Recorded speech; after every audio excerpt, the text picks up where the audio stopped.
Good morning, dear students. I hope everything is going fine and well. So, here we are going to start the new chapter of term 2 syllabus, right? And the chapter is chapter number 8 of history, that is women, caste and reform. So, in this chapter, we'll discuss about the situation and the scenario of women, caste and the reforms that were happening at that time during the colonization of our country, right? So as usual, before starting we'll discuss glossary.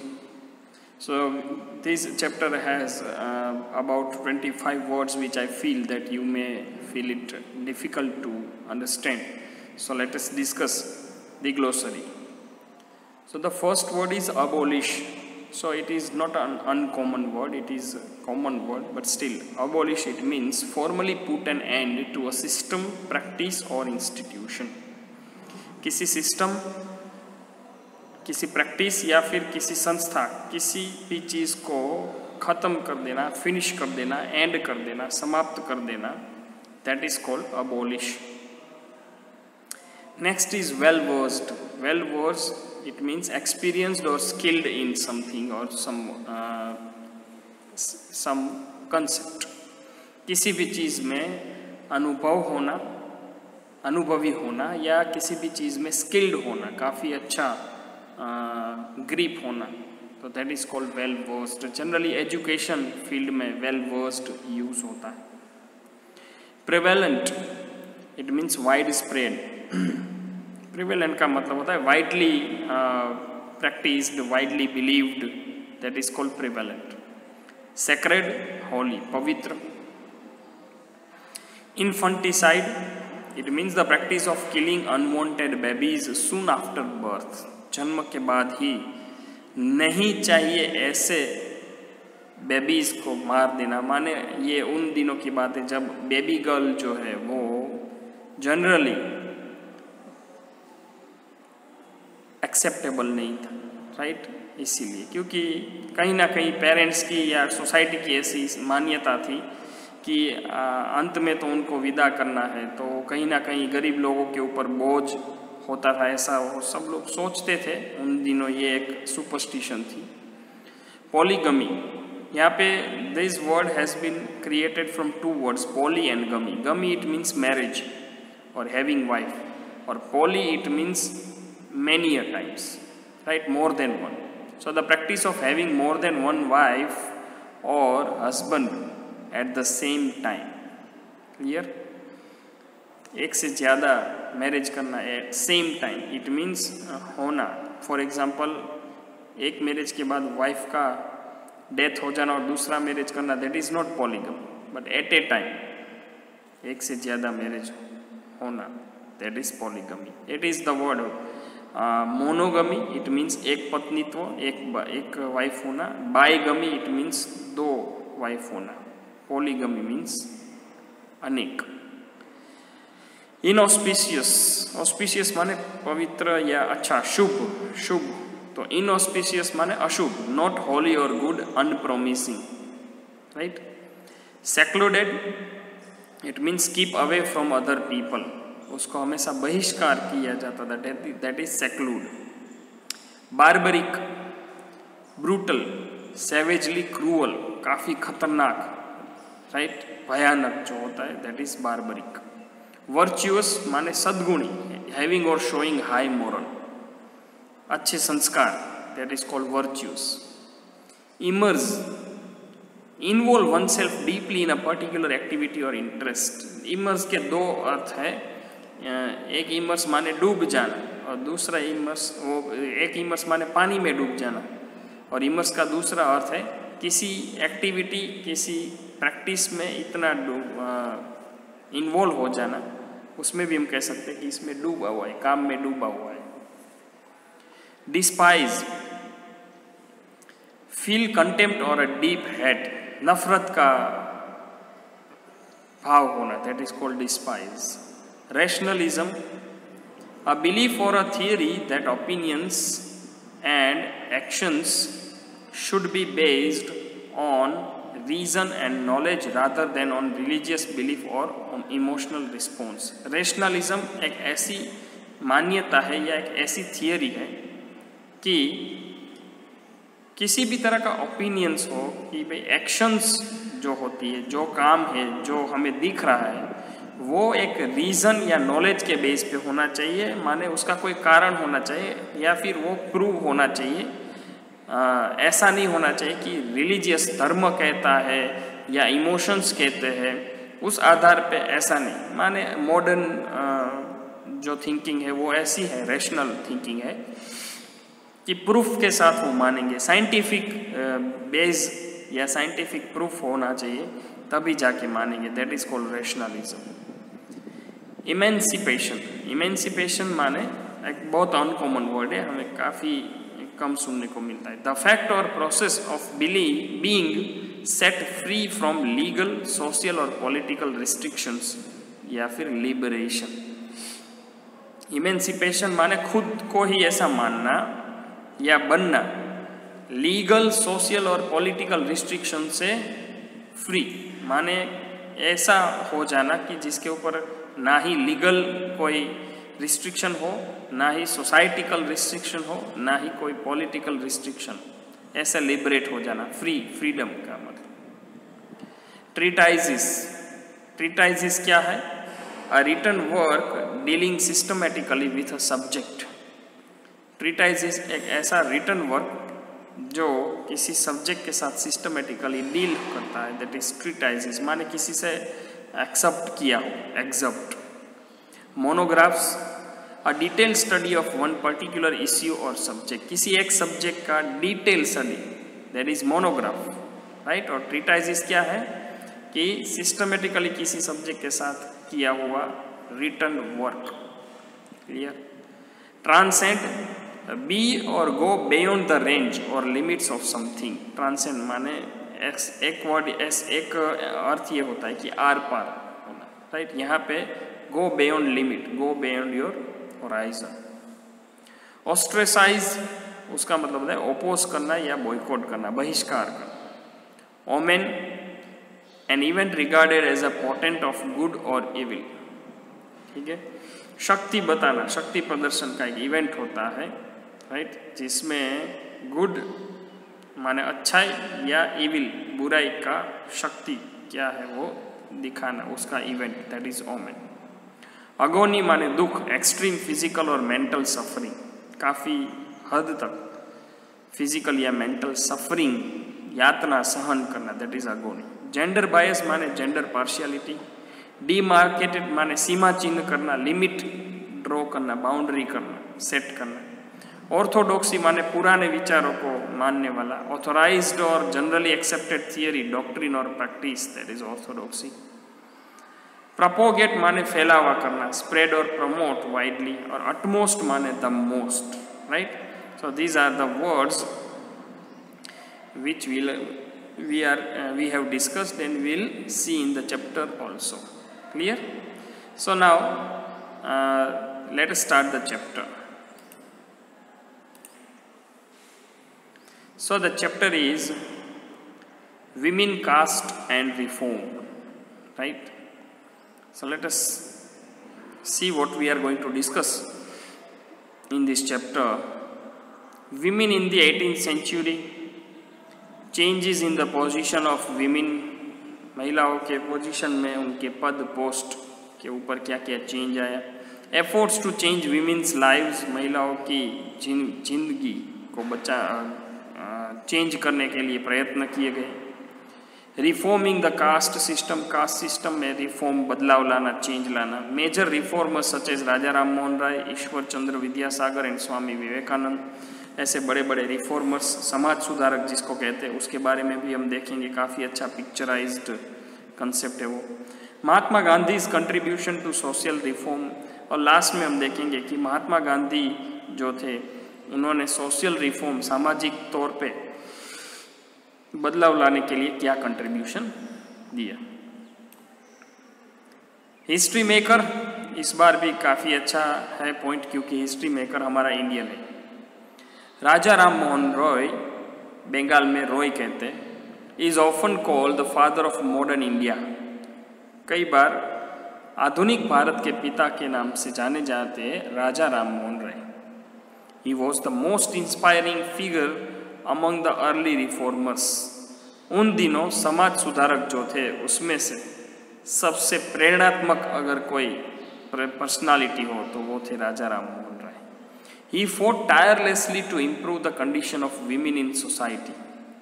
समाज में महिलाओं के उत्थान के लिए, उसकी स्थिति और परिस्थिति दोनों अच्छी हो, उसके लिए राजा राम मोहन राय ने बिना थके लड़े। His campaign against the practice of sati led to its abolition. सती प्रथा जो थी उनके विरोध में जो राजा राम मोहन राय ने जो कैंपेन चालू किया था, उस कैंपेन की वजह से सती प्रथा अंग्रेज सरकार ने नाबूद कर दी। तो यहाँ पे हमें ये दिमाग में रखना है कि ऐसी सुपरस्टिशंस को भी समाज में से निकालने के लिए अंग्रेजों का हाथ नहीं था, राजा राम मोहन राय जैसे अनेक सुधारकों का हाथ था, समाज सुधारक जो कि भारतीय ही थे, right. He was well versed in Sanskrit, Persian and several other Indian and European languages.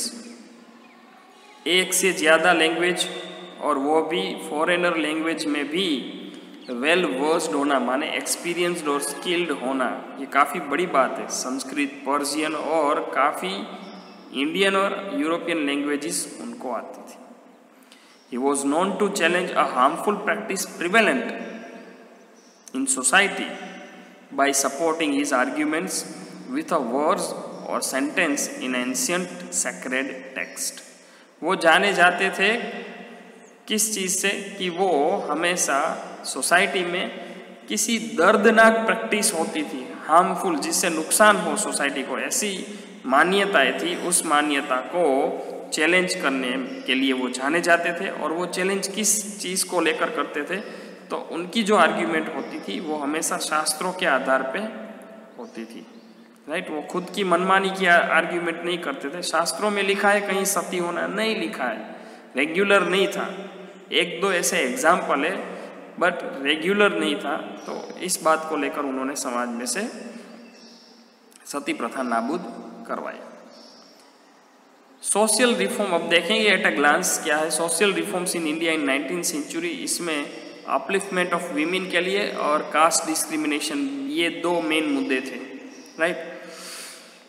तो हम डिस्कस करेंगे पूरे चैप्टर में कि school for girls, movement against child marriage, movement against Sati, movement for window remarriage. और caste discrimination में देखा जाए तो एडमिनिस्ट्रेटिव, लीगल और पॉलिटिकल सिस्टम में यूनिफॉर्मिटी लाना और डिफरेंट कास्ट के लोग एक साथ ट्रैवल कर सके उसके लिए रेलवेज अलाउ करना, एजुकेशनल इंस्टीट्यूट्स सबके लिए ओपन होना और इंटरमिक्सिंग ऑफ कास्ट के लिए सबको एनकरेज करना कि आप नई जगह पे जाके काम कीजिए, राइट। और ये बहुत अच्छी वार्म अप एक्सरसाइज है जिसमें देखा जाए तो प्रेजेंट डे इंडिया में कौन कौन सी इलीगल प्रैक्टिसेस जो है वो इलीगल है, माने आज के भारत में कायदेसर नहीं है, ऐसी कौन कौन सी प्रैक्टिस है। तो पहली है डाउरी। ना what is the meaning of dowry? Dowry मतलब दहेज। तो दहेज प्रथा अभी इलीगल है, tick. Discrimination on the basis of caste, जाति के आधार पे भेदभाव करना, ये भी इलीगल है, टिक। चाइल्ड मैरिज माने बाल विवाह, ये भी इलीगल है, टिक। विडो रीमैरिज, विधवा का पुनः विवाह, ये इलीगल नहीं है, ठीक है। सती प्रथा, ये इलीगल है, टिक। इन्फेंटिसाइड, ये भी इलीगल है। और पॉलीगमी, तो according to Hindu code of act उसमें पॉलीगमी इलीगल है, मुस्लिम के कुछ शरिया कानून में इलीगल नहीं है, बट ओवरऑल देखा जाए तो भारतीय कानून में ये इलीगल है, right. So let us start the chapter.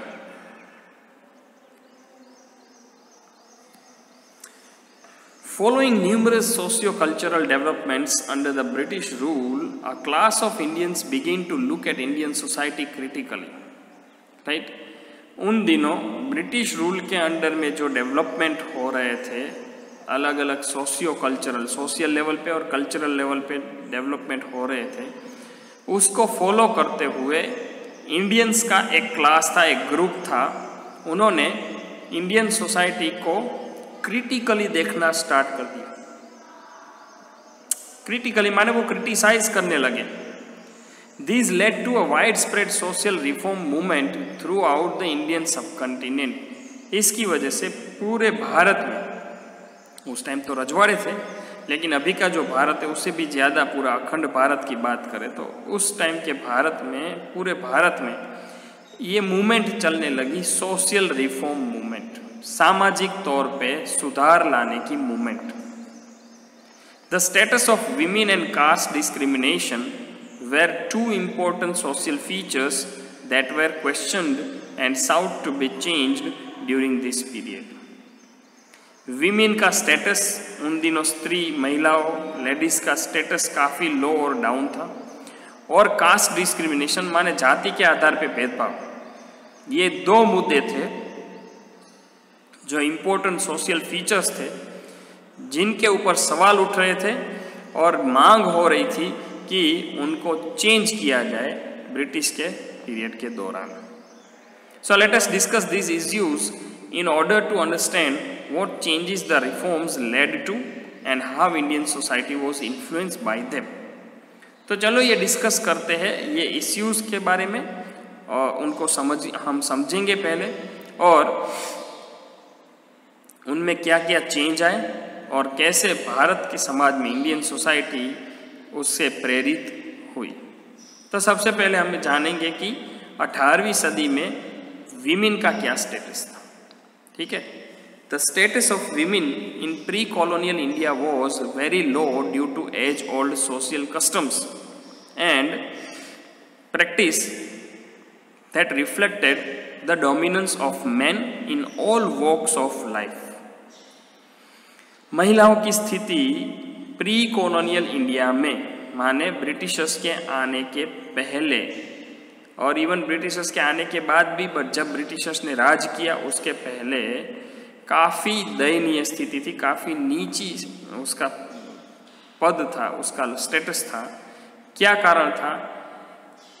सैकड़ों सालों से जो सोशल कस्टम्स एंड प्रैक्टिसेस चली आ रही थी, सामाजिक रीत रिवाज चले आ रहे थे, उसके कारण महिलाओं को काफ़ी नीचा दर्जा मिलता था, और वो जो प्रैक्टिसेस थी जिसमें मैन माने पुरुषों का डोमिनेंस माने प्रभुत्व जो था वो रिफ्लेक्ट हो रहा था लाइफ के हर एक वॉक्स में, हर एक पहलू में, जीवन के हर एक पहलू में पुरुष प्रधान समाज था भारत का, ब्रिटिशर्स का कॉलोनी जब हुआ उसके पहले, राइट। पर जो कुछ भी हो समृद्ध था, सुखी था और सही चल रहा था, ये हमें नहीं भूलना चाहिए। A woman had no major role in the family. Family में महिलाओं का कोई बड़ा रोल नहीं था। All important decisions in a woman's life were taken by either her father और her husband and later by her son. किसी महिला की निजी जीवन के हर एक इम्पोर्टेंट डिसीजंस या तो उसके फादर लेते थे या उसका पति लेता था या फिर लेटर ऑन उसका बेटा लेता था। Women did not have the right to inherit their father's property.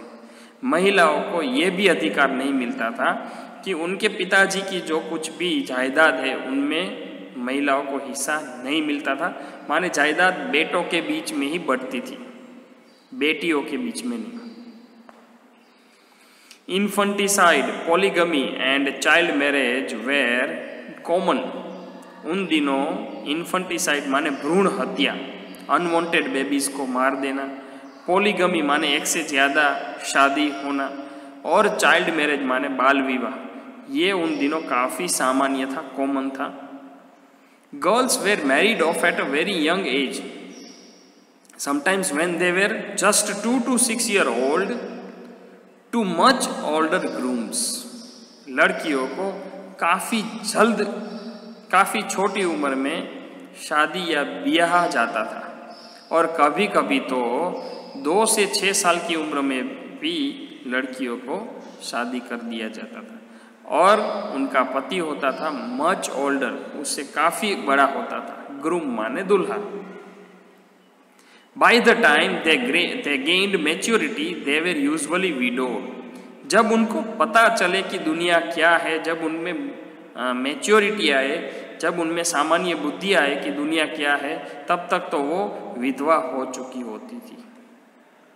Widowhood was considered inauspicious and a widow was forced to lead a secluded life. Widowhood माने विधवा होना, उसको अपवित्र, अशुभ माना जाता था। इनऑस्पिशियस माने अशुभ, और विधवा को फोर्स किया जाता था कि तुम एक ऐसी जिंदगी जियोगे जो सेक्लूडेड होगी, माने सभी जगह से अलग, दूर रहना होगा, समाज की कोई भी एक्टिविटी में ज्वाइन नहीं होना। Girls were also expected to bring huge amount of gifts और इन कैश और kind from their parents house during marriage. शादी में डाउरी का काफ़ी बहुत बड़ा प्रचलन था, और अपने पिता के यहाँ से बहुत बड़ी अमाउंट में कैश और गिफ्ट भी लाया जाता था।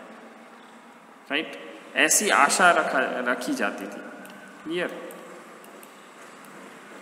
one of the most barbaric practices prevalent in North and East India during the period was what was called the sati system. Right, north और ईस्ट इंडिया में सबसे खराब, सबसे भयंकर, सबसे दर्दनाक एक प्रैक्टिस होती थी, तो वो थी सती सिस्टम, सती प्रथा। As per this system a woman was proclaimed to be a sati और वर्च्यूअस वुमन। इस सिस्टम के तहत देखा जाए तो वुमन को प्रोक्लेम किया जाता था कि वो सती है या फिर वर्च्यूअस वुमन है। वर्च्यूअस वुमन माने सद्गुणी, माने संस्कारी स्त्री होगी। कैसे? If she burnt her self on her husband's funeral pyre, अगर अपने पति की देहांत के बाद उनकी जलती हुई चिता में वो खुद को भी जलाए तो उनको क्या माना जाता था? सती या फिर वर्च्यूअस वुमन। माने उसकी प्रशंसा या तारीफ कब की जाती थी? उसके मरने के बाद। ये एक सुपरस्टिशन थी, ये एक मिसबिलीफ थी, अंधश्रद्धा जिसको कहते हैं। This practice led to women being burnt alive on the death of her husband. अपने पति के मृत्यु के बाद इसी अंधश्रद्धा के चलते कई महिलाओं को जिंदा बिना कारण जलना पड़ा था। The status of women were worsened by the fact that they were denied education. Women माने महिलाओं का स्टेटस सबसे खराब इसलिए किया गया था या फिर इस वजह से हुआ था कि उनको एजुकेशन नहीं मिलता था, एजुकेशन के लिए मना किया जाता था। They were discouraged from attending schools and colleges. School college जाने पर उनको डिस्करेज किया जाता था, उनको डीमोटिवेट किया जाता था। The following 3 reasons were given for not educated women, not educating women. महिलाओं को नहीं पढ़ाने का या बेटियों को या बच्चियों को नहीं पढ़ाने का ये मेन 3 रीजन दिया जाता था। पहला, they have no role to play in public life. जाहिर जन जीवन में स्त्रियों का कोई रोल नहीं है। बहुत गलत बात थी ये सबसे पहले। दूसरा, they would neglect their house hold duty. अगर वो एजुकेशन लेने जाएगी तो उनकी ड्यूटी कौन करेगा, उनका काम कौन करेगा। एंड तीसरा, they would no longer be ideal wives और मदर्स। अगर वो पढ़ लिखेगी, अगर वो स्कूल कॉलेज जाएगी तो कहीं उनमें दूसरी थिंकिंग ऐसी टाइप आ जाएगी तो उसकी वजह से वो आदर्श पत्नी या आदर्श माता नहीं बन पाएगी। ऐसी थिंकिंग के कारण उनको एजुकेशन नहीं दिया जाता था, जो कि ये तीनों रीजन ठीक नहीं है। Excuse me. सो ये हालत थी उन दिनों महिलाओं की। एक एग्जाम्पल सोर्सेज ऑफ हिस्ट्री देखते हैं। Ras Sundari Devi, she was the first Indian woman to write an autobiography. पहली भारतीय महिला जिन्होंने आत्मकथा लिखी थी। अमर जीवान, जिसका मतलब होता है माई लाइफ, मेरी जिंदगी। Her autobiography was published in 1876। In this book she writes, I was so immersed in a sea of housework that I was not conscious of what I was going through day and night. मैं अपने घर के कामों में इतना डूबी हुई थी, इतना उलझी हुई थी कि मुझे पता ही नहीं चला कि मैं दिन और रात क्या कर रही हूँ। After some time, the desire to learn how to read properly grew very strong in me. ठीक से कैसे पढ़ा जाए ये जानने की तीव्र इच्छा की वजह से रीडिंग करने की मुझे इच्छा हुई। ये सीखने की वजह से मुझे रीडिंग करने की इच्छा हुई। I was angry with my self for wanting to read books. Books पढ़ने की इच्छा के कारण मैं खुद से ही गुस्सा होती थी मेरे ऊपर। गर्ल्स डिड नॉट रीड, क्योंकि महिला या लड़की पढ़ती नहीं है। People use to despise women of learning. लोग महिलाओं को लर्निंग से अलग रखते थे, सीखने से, स्कूल जाने से, कॉलेज जाने से अलग रखते थे या वंचित रखते थे। In fact older women used to show a great deal of displeasure if they saw a piece of paper in the hands of a woman. बूढ़ी औरतें अगर किसी महिला के हाथ में बुक या पुस्तक देख ले तो उनका मुंह बहुत बिगड़ जाता था। और उन दिनों रिस्पेक्ट ऐसा था कि मुंह बिगड़ने से पता चल जाता है कि हमें यह हाथ में नहीं लेना है। But somehow I could not accept this. But कहीं ना कहीं रस सुंदरी देवी को ये एक्सेप्ट नहीं था, ये स्वीकार नहीं था।